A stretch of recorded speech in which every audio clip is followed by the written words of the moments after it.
မင်္ဂလာပါခင်ဗျာ Forever Media Channel ရဲ့2026ခုနှစ်ဩဂုတ်လ22ရက်နေ့အတွက်နောက်ဆုံးရပြည်တွင်းပြည်ပသတင်းထုတ်သတင်းဦးများမိုးလေဝသသတင်းနဲ့ငွေသေးရွှေသေးအစရှိတဲ့သတင်းများကိုတင်ဆက်ပေးမှာဖြစ်ပါတယ်ခင်ဗျာတင်ဆက်ပေးခြင်းတဲ့သတင်းအကြောင်းအရာတွေကတော့ရေမီတာပျက်စီးပျောက်ဆုံးမှာက6ဆကောက်ခံပြီးဆိုသည့်အပေါ်စီပင်ရေသုံးဆွဲသူများဝေဖန်မြဝတီတွင်တောင်းရင်မြစ်ရေစွန့်ရေမှတ်အထက်ကျော်လွန်လာပြီးအနေပိုင်းနေအိမ်များရေဝင်နှင့်မြုပ်မြမအခြေဆိုင်လူကုန်ကူးကိုင်းအဖွဲ့ဝင်18ဦးကိုတရုတ်တရားရုံးကတရားစွဲဆိုအမေရိကန်တောင်ကိုရီးယားစီးရေးလေ့ကျင့်မှုပြီးကန်ဒီအချိန်မြောက်ကိုရီးယားကဒုံးကျည်10စင်းပစ်လွှတ်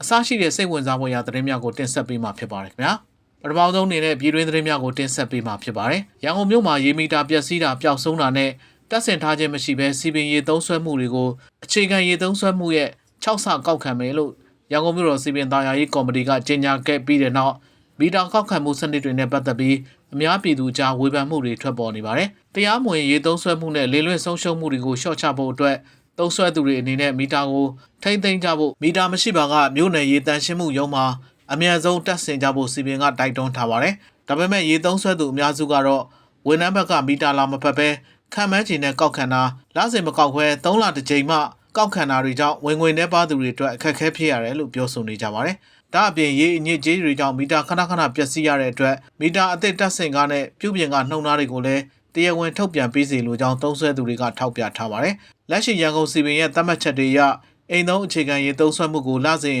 10ယူနစ်စီးပွားသုံးကို20ယူနစ်နဲ့စက်ရုံသုံးကို30ယူနစ်အဖြစ်အနည်းဆုံးမဖြစ်မနေပေးဆောင်ရမယ့်ပမာဏဖြစ်သတ်မှတ်ထားပါတယ်။ရေအဖိုးခနှုံသားတွေအနေနဲ့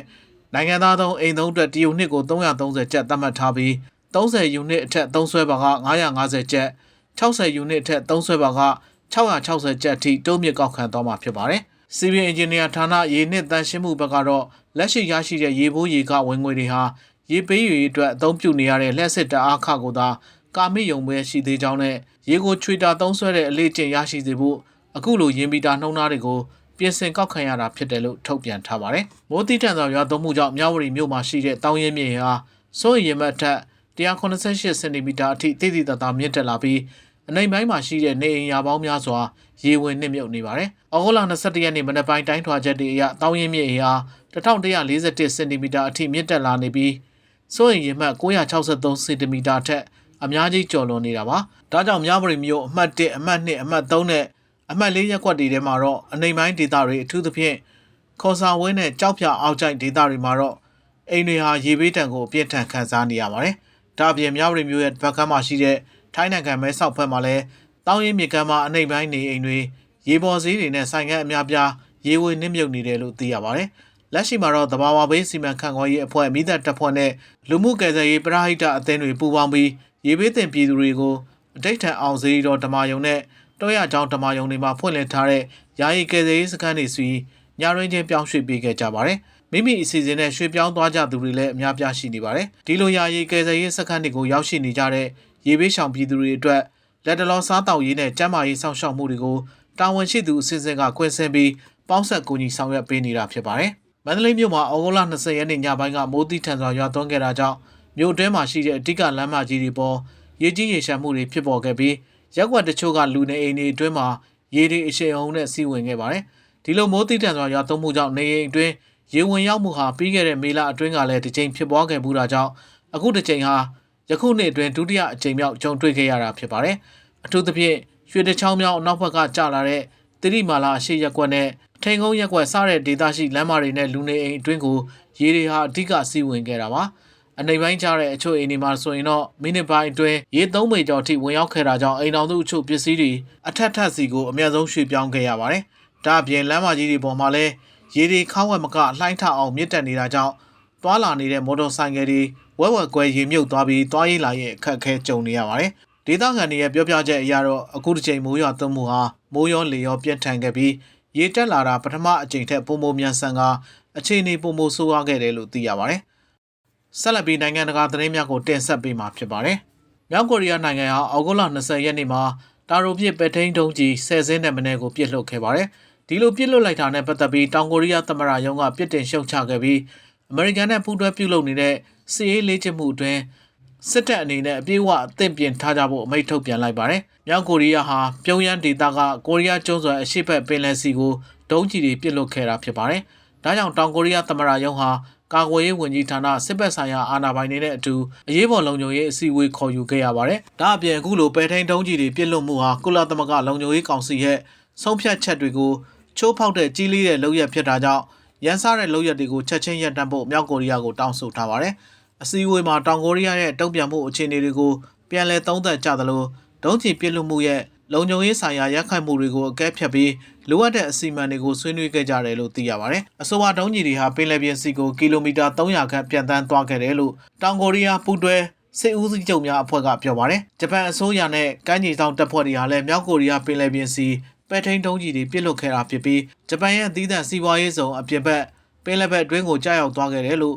NHK သတင်းမှာဖော်ပြထားပါတယ်။အခုဒုံးကျည်ပြစ်လွတ်မှုဟာတောင်ကိုရီးယားနဲ့အမေရိကန်တို့ရဲ့စစ်ရေးလေ့ကျင့်မှုကိုဩဂုတ်လ22ရက်နေ့မှာပြီးဆုံးဖို့အချိန်လျှော့ချလိုက်တဲ့အချိန်မှာထွက်ပေါ်လာတာဖြစ်ပါတယ်။တရုတ်နိုင်ငံသားတွေကိုပြစ်မှတ်ထားပြီးလိန်ညာခေါ်ဆောင်ခဲ့တဲ့မြန်မာအခြေစိုက်လူကုန်ကူးကိုင်းတစ်ခုရဲ့အဖွဲ့ဝင်18ဦးကိုရှန်ဟိုင်းတရားရုံးမှာတရားစွဲဆိုလိုက်ပါတယ်။ဒီလူကုန်ကူးကိုင်းဟာမြဝတီမြို့မှာအခြေစိုက်တာဖြစ်ပြီးတရုတ်နိုင်ငံသားတွေကိုပြည်ပမှာအလုပ်ကရရှိမယ်ဆိုတဲ့အကြောင်းပြချက်နဲ့လှည့်ပြားခေါ်ဆောင်ခဲ့တာဖြစ်ပါတယ်။အဲဒီနောက်လိန်ညာခေါ်ယူခဲ့တဲ့သူတွေကိုလက်နက်ကိုင်တပ်ဖွဲ့တွေရဲ့အကူအညီနဲ့မြဝတီကိုအာဓမခေါ်ဆောင်သွားခဲ့ကြောင်းတရုတ်အစိုးရရှေ့နေတွေကပြောပါတယ်။အာဓမခေါ်ဆောင်ခံရသူတွေဟာလူရက်ခံရတာရိုက်နှက်နှိပ်စက်ခံရတာနဲ့တရားမဝင်ပိတ်လောင်ခံရတာတွေကိုကြုံတွေ့ခဲ့ရပါတယ်။ဒါ့အပြင်အမျိုးသမီးချို့ဆိုရင်မရင်းကျင်ပြီးပြည်ဒေသအဖြစ်အာဓမစိတ်ခိုင်းတာခံခဲ့ရသလိုအဲဒီနောက်ပိုင်းမှာတော့မြန်မာနိုင်ငံအတွင်းမှာရှိတဲ့ကြားဖြန့်ကိုင်းတွေထံရောင်းစားခံခဲ့ရတယ်လို့ဆိုပါတယ်။ဒီလူကုန်ကူးမှုခံရသူတွေထဲမှာပြီးခဲ့တဲ့နှစ်က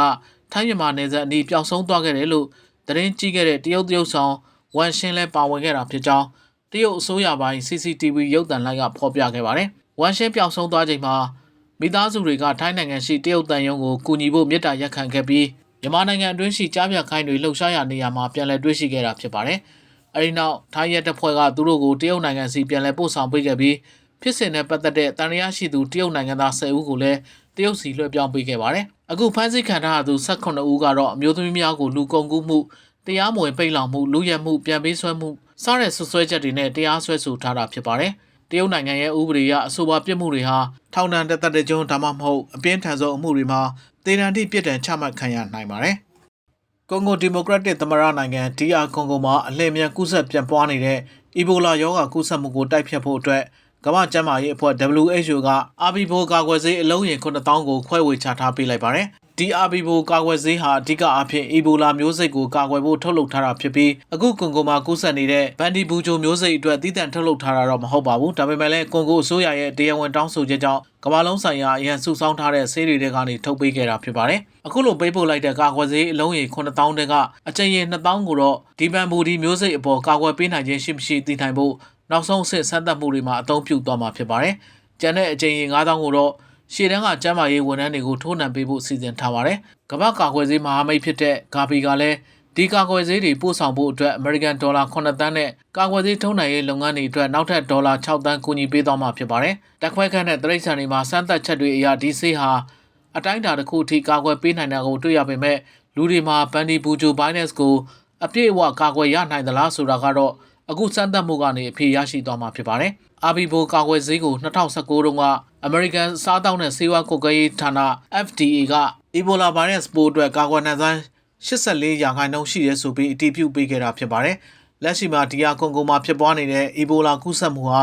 ကူးစက်ခံရသူ9200ကျော်နဲ့သေဆုံးသူ2400ကျော်ထိရှိလာခဲ့တာကြောင့်တမိုင်းမှာဒုတိယသေဆုံးမှုအများဆုံးအီဘိုလာဖြစ်ပွားလာတာဖြစ်ပါတယ်။ယီမင်နဲ့ဆိုမာလီကမ်းရိုးတန်းရေပြင်မှာအိန္ဒိယနိုင်ငံသား22ဦးလိုက်ပါလာတဲ့ကုန်တင်သမော2စီးကိုပင်လယ်ဓမြတွေကပြန်ပြီးဆွဲသွားခဲ့ကြပါတယ်။ဒီပြန်ပြီးဆွဲခံရမှုတွေကြောင့်ဒေသတွင်းသွားလာနေတဲ့သမောလမ်းကြောင်းတွေအတွက်လုံခြုံရေးဆိုင်ရာစိုးရိမ်မှုတွေပြန်လည်မြင့်တက်လာတယ်လို့သမောဝန်ကြီးဌာနအကြီးတန်းအရာရှိတူကပြောပါတယ်။ပထမဖြစ်စဉ်မှာတော့အိန္ဒိယနိုင်ငံသား16ဦးပါဝင်တဲ့သမောသား20လိုက်ပါလာတဲ့အီထရီယာလန်လွှင့်တင်ထားတဲ့ MT စီဘူး1ရေနံထွက်ကုန်တင်သမောကိုအေဒင်ပင်လယ်ကွေ့မှာလက်နက်ကင်ပင်လယ်ဓမြတွေကပြန်ပြီးဆွဲသွားခဲ့တာပါ။ NDC ဘူး1သမောဟာရေမင်ကမ်းရိုးတန်းနဲ့ရေမိုင်30အကွာမှာရှိနေစဉ်အတွင်းအခုလိုပြန်ပြီးဆွဲခံခဲ့ရတာဖြစ်ပါတယ်။တိကျဖြစ်ရတစ်ခုမှာတော့အိန္ဒိယနိုင်ငံသား6ဦးပါဝင်တဲ့သမောသား10ဦးလိုက်ပါလာတဲ့ကင်မရွန်အလန်တင်ကုန်တင်သမောကြီးကိုဆိုမာလီယာနိုင်င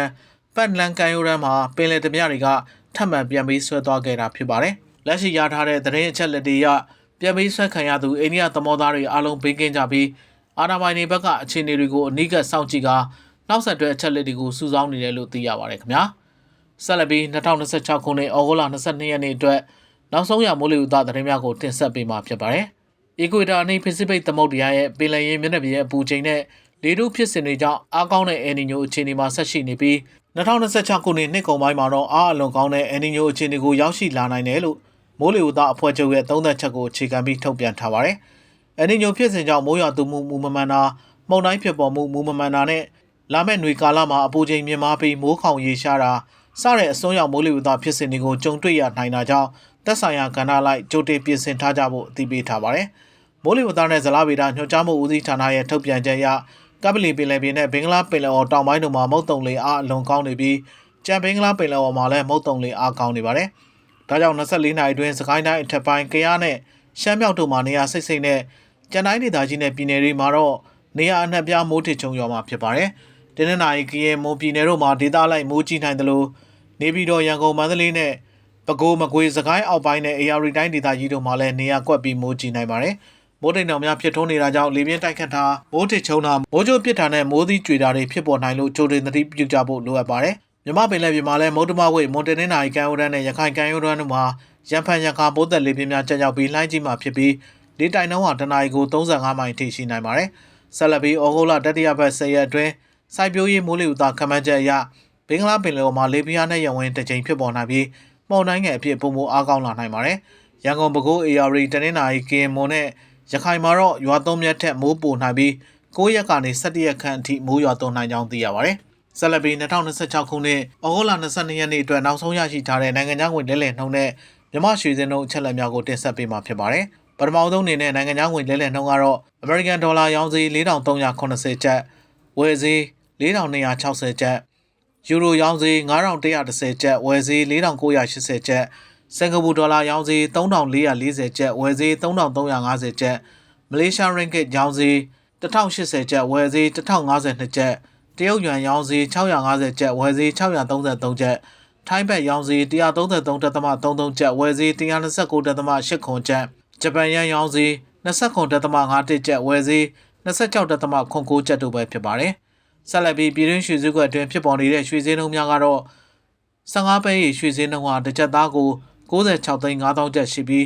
16ပဲအခောက်ရွှေစည်းနှုန်းကတော့ရောင်းဈေးတစ်ကျပ်သားကို102,500ကျပ်နဲ့ဝယ်ဈေး108,000ကျပ်ဖြစ်ပေါ်နေကြောင်းတင်ဆက်လိုက်ရပါတယ်ခင်ဗျာ။ဟုတ်ကဲ့ပါခင်ဗျာဒါကတော့ကျွန်တော်တို့ Forever Media Channel ကနေတင်ဆက်ပေးခဲ့တဲ့ဒီကနေ့ရဲ့မနက်ခင်းသတင်းအစီအစဉ်တွေပဲဖြစ်ပါတယ်။မိဘပြည်သူများအားလုံးဘေးရန်နဲ့ပေါင်းမှဂိမ်းဝဲကြပြီးကိုယ်စိတ်နှပါအေးချမ်းသာရရှိကြပါစေကြောင်းဆုမကောင်းတောင်းလိုက်ရပါတယ်ခင်ဗျာ